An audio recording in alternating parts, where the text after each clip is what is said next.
Know exactly how many trees are still actually left over from and predate the cemetery. So we have trees, our oldest trees are estimated at about 250 years old.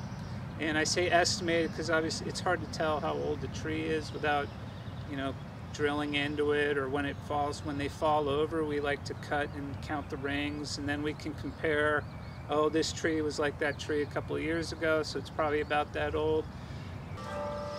The memorabilia and flowers do present a challenge, and working around them, but we do what needs to be done. They actually are very careful about respecting the visitors and things that family members leave on the grave sites.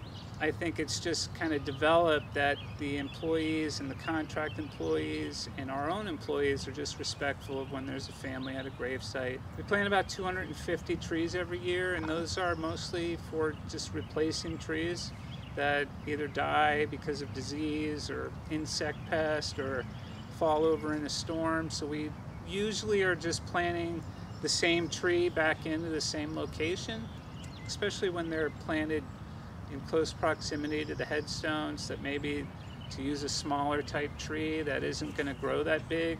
And we also have had over the last few years some expansion projects and different new like the new columbarium opened up, so we got new trees planted on that landscape.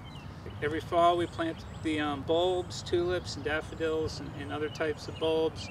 And then in a couple of weeks here, as we get into May, we will plant our annual flowers.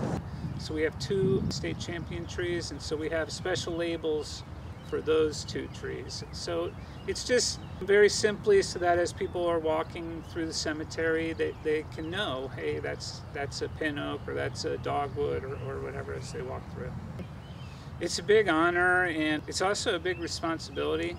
It can be a challenging place. There's a lot going on here on a daily basis. There's the 25, 27 funerals every day. We have visiting dignitaries. We have about 4 million tourists that come every year. So it is a very high visible landscape. It feels great when the place looks great, and when things aren't going so good with the weather. The weather can be a big challenge. Summer droughts and not getting rainfall, and then this winter was very cold and snowy, and so those things are just challenges we work through.